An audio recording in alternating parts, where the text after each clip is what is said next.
அனைவருக்கும் அன்பான வணக்கம். முன்னைய காலத்திலெல்லாம் தகவல்களை நாங்கள் அறிந்து கொள்வதற்கு இருந்த ஊடகங்கள் என்று சொன்னால் பத்திரிகை, அதற்கு பிறகு வானொலி, தொலைக்காட்சி என்று நாங்கள் இருந்தோம். ஆனால் இப்போது அப்படி இல்லை. சமூக வலைத்தளங்களில் நிறைய தகவல்களை நாங்கள் பார்க்கின்றோம், படிக்கின்றோம். அப்படியாக இப்போது நிறைய விடயங்களை நாங்கள் அறிந்து கொள்ளக்கூடியதாக இருக்கிறது. அந்த வகையில் இன்றைய நாள் சமூக வலைத்தளங்கள் பக்கத்தில் உள்ள செய்திகளை பார்த்தபோது ஒரு முக்கியமான ஒரு செய்தி, சுவாரஸ்யமான செய்தியாகவும் இருந்தது. அந்த செய்தியை பார்க்க கிடைத்தது எனக்கு. அதை உங்களோடு பகிர்ந்து கொள்ள வேண்டும் என்றும் தோன்றியது. குற்றங்கள் இல்லாத நாடு பற்றி கேள்விப்பட்டிருக்கிறீர்களா? அப்படியான ஒரு நாடு பற்றி தான் இந்த காணொலியில் நாங்கள் பேசப் போகின்றோம்.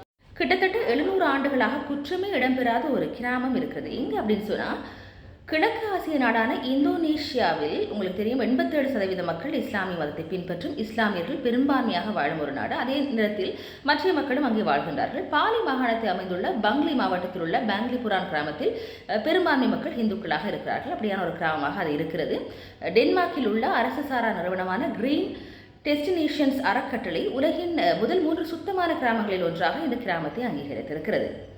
இந்த கிராமம் சுற்றுலா பயணிகளுக்காக காலை 9 மணி தொடக்கம் மாலை 6 மணி வரை திறக்கப்பட்டிருக்குமாம். நாளொன்றுக்கு உள்நாட்டு மற்றும் வெளிநாட்டு பயணிகள் உட்பட 3500 பார்வையாளர்கள் வரை அங்கு சென்று வருகின்றார்கள். சில நேரங்களில் 8 மணி முதலும் திறக்கப்பட்டிருக்குமாம் அந்த கிராமம். இந்த கிராமத்தில் கடந்த 700 ஆண்டுகளாக அதிகாரப்பூர்வமாக எந்த குற்றமும் நடைபெறவில்லை என்று சொல்லப்படுகிறது. வித்தியாசமான தகவல் இது.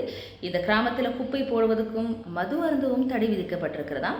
குறிப்பிட்ட பகுதியில் மட்டும்தான் புகைப்பிடிக்கலாம் என்றும் சொல்லப்படுகின்றது.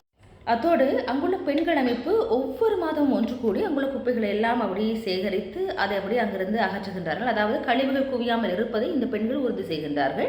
இங்குள்ள பெண்கள் அமைப்பு தான் இதை செய்கிறது.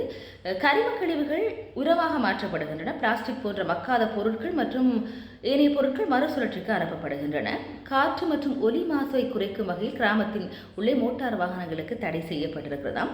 அப்படியான ஒரு வித்தியாசமான கிராமமாக அந்த கிராமம் இருக்கின்றது. கிராமம் பாலி மாகாணத்தில் அமைந்துள்ள பங்லி மாவட்டத்தில் உள்ள பேங்லிபுரான் கிராமம். சரி, இப்படியான ஒரு கிராமம் கிட்டத்தட்ட 700 வருடங்கள் எந்த விதமான குற்றங்களும் இந்த கிராமத்தில் நடைபெறவில்லையாம். ஒரு அதிசயமான தகவலாக இருக்கிறது.